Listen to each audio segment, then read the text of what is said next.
Jerome raps, Jerome raps, Jerome raps, Jerome raps.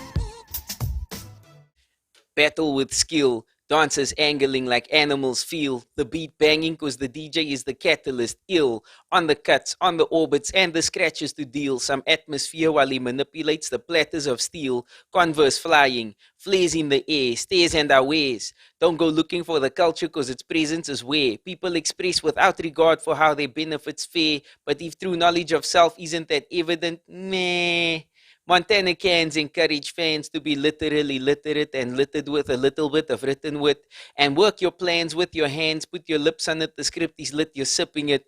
The malicious for the babies, fathers and sons, ladies and daughters, lyricism written by the craziest authors. May we adore this. Culturally, hip-hop was about getting bodies on the floor, habeas corpus. Hello friends, this is Jerome Raps. This is the segment where I really talk about my favorite verses throughout my back catalog and just the history around them and the background of it and so forth. This verse is actually from the Red Bull BC1 Champions Tour. I think it was 2017, possibly. Yeah, I think 2017. B-boy Meaty won Red Bull BC1 that year. And they put together a whole road show and went around the country and so forth. I wasn't involved in that. But DJ Reddy D, who was heading up the project there, he arranged for a few of us to come into studio and put out a little bit of a compilation. So they actually produced hard copies. There was like 3 or 4 or 5 songs on there. I was very fortunate to be on this one. On this song is myself, Reptile, DJ Reddy D himself. The guy gets in there with some rap verses there. He wrote the rap for it. And Patty Monroe. It was the 4 of us on here. The song's name is Talk of the Town. I will link the song. I'll find it online and I'll just put the link here so you guys can listen to it if you want to. The brief, D normally gives me a brief ahead of time and he sends me the beat. So that's how it works. I say normally. It's really a pleasure to have done quite a bit of work with Reddy D over the years. But typically what would happen is he would call me, then he sends me the beat and he sends me the brief of the song. And that was the case here. Sent me the brief. He said, look, we're representing hip-hop culture. Hip-hop as street culture, not as the commodity. And that's kind of what I tried to do here. So I tried actually to take it back to where hip-hop originated and what the original atmosphere was back in the time that I was involved in hip-hop. And earlier, through to its origins. This is also one of my favorite verses because I'd always wanted to use the words habeas corpus in a verse, man. And here was my opportunity. So I say here at the end, hip-hop is about getting bodies on the floor, habeas corpus, which is a Latin term. Of course, that means produce the body. So it's like, get your body on the floor. Is the body habeas corpus? I was really proud of that. I thought that was quite cool.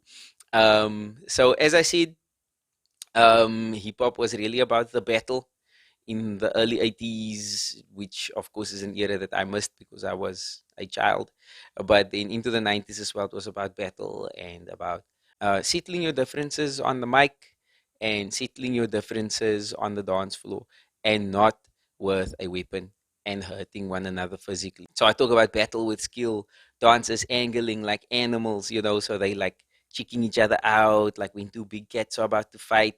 I talk about the beat banging because the DJ is the catalyst, right? So DJ Reddy D is a member of the Beat Bangers along with Azul and E20. So I threw in a bit of a Reddy D reference there, or Beat Bangers reference. And then some scratches. So I talk about orbits, I talk about cuts, I talk about scratches. Those are all different styles of scratches as that I've kind of picked up by cultural osmosis, just being around DJs. And then I talk about Converse flying. So, you have your shoes on. And he always got his shoes on, but he's doing air flares and he's doing his thing.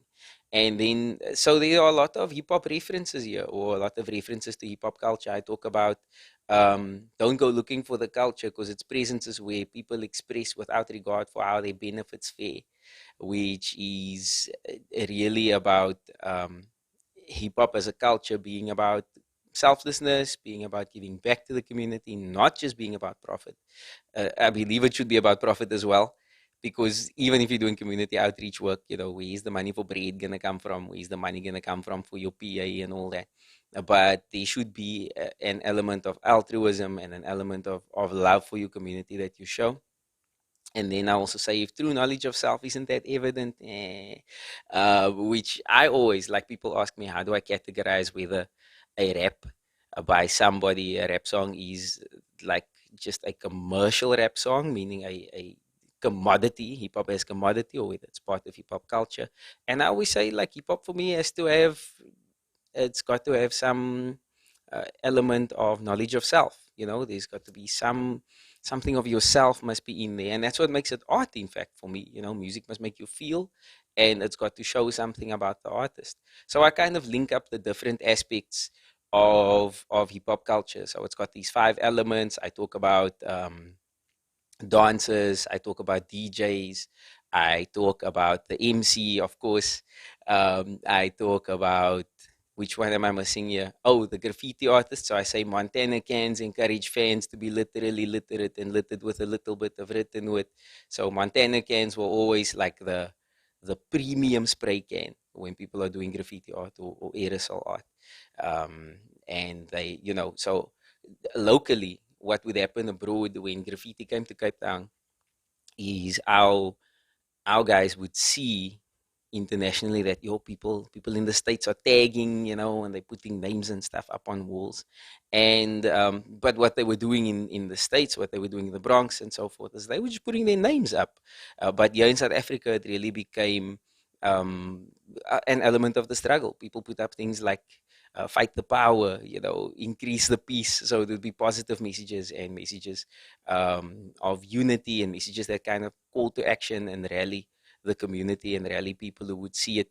So that's why I'm talking about it. It's encouraging you to think a little. It's encouraging you to be a little bit aware of your surroundings, and it's not just purely aerosol art for the sake of. And then what else is cool here? Oh, I say the militias for the babies. So there's 2 references in there. Firstly, Reddy D had marshaled myself and a few other rappers, Reptile, Nova Espada, MK the Prince, and he was trying at the time to put together this group or this project called Audio Militia. So we would perform as a group when we perform those songs, but still pursue our own individual careers. But the idea was just, let's get together and let's collaborate on an album here. And it never quite got off the ground because of a lot of things, scheduling conflicts between the artists and scheduling conflicts with Red Bull. Red Bull Studios were incredibly busy at the time. They've closed now because of COVID. But at the time, they were so busy, and we waited literally months to get in there. So I reference Audio Militia, and I say the militias for the babies. So that's kind of a hip-hop reference to people who follow popular culture. One year at the Grammys, Old Dirty Bastard, ODB of Wu-Tang Clan, he got on stage and he interrupted somebody else's speech, someone else's Grammy speech, and he was like, Wu-Tang is for the babies. So it's become kind of like a running gag, we'll say Wu-Tang is for the babies, or hip-hop is for the babies, or Audio Militias for the babies. It's kind of a reference to ODB's episode that he had, whatever that was, a psychotic break or whatever. Yeah, so that's the song. It was a whole lot of fun to perform the song. Well, actually, I've never performed it, but it was a whole lot of fun to record it because I was actually in studio writing. We were together, the bunch of us. We were at Red Bull Studios. The beat is playing. People are inspired. We're vibing off one another.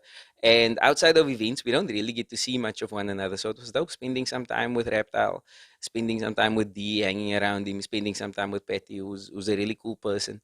And we could go in and record. And then, this went on the album. So, that's, what was the name of the song again? Talk of the Town. Yeah. Talk of the Town, 2017. A lot of fun to write and a lot of fun to rap. Yeah, we know how to get down. Shout out to the city that birthed you. All around in the city might hurt you. Yeah, we be the talk of the town.